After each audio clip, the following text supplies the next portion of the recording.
The news of the young shepherd boy spread through the camp like wildfire, all the way to the king's tent.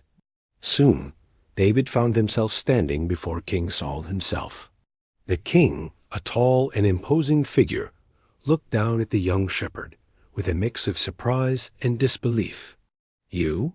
Saul asked, his voice echoing in the large tent. "You are the one who wants to fight this giant Goliath?"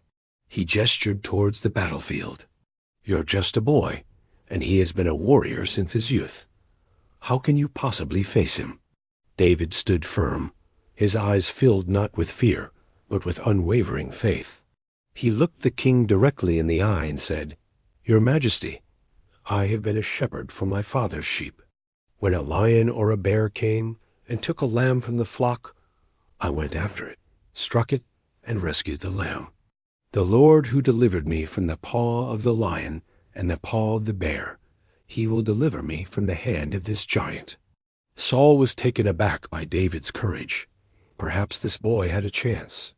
"Go then," Saul said, "and may the Lord be with you." In an effort to help, Saul called for his own royal armor.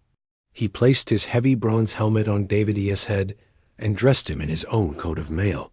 He even fastened his sword to David's side, but David could barely move. He took a few clumsy steps and almost stumbled under the immense weight. "I cannot go in these," David said, struggling to keep his balance. "I am not used to them." He knew that his strength didn't come from heavy armor or a sharp sword.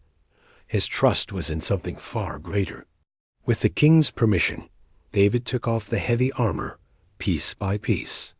He felt a sense of relief as the weight was lifted. He was free to be himself. Instead of a sword, he walked to a nearby stream and picked up his simple leather sling.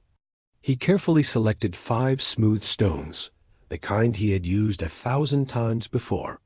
With his shepherd's staff in one hand and his sling in the other, David walked out of the king's tent, ready to face the giant, not with a king's armor, but with a shepherd's faith. Thanks for watching. If you enjoyed this story, don't forget to like, share, and subscribe for more.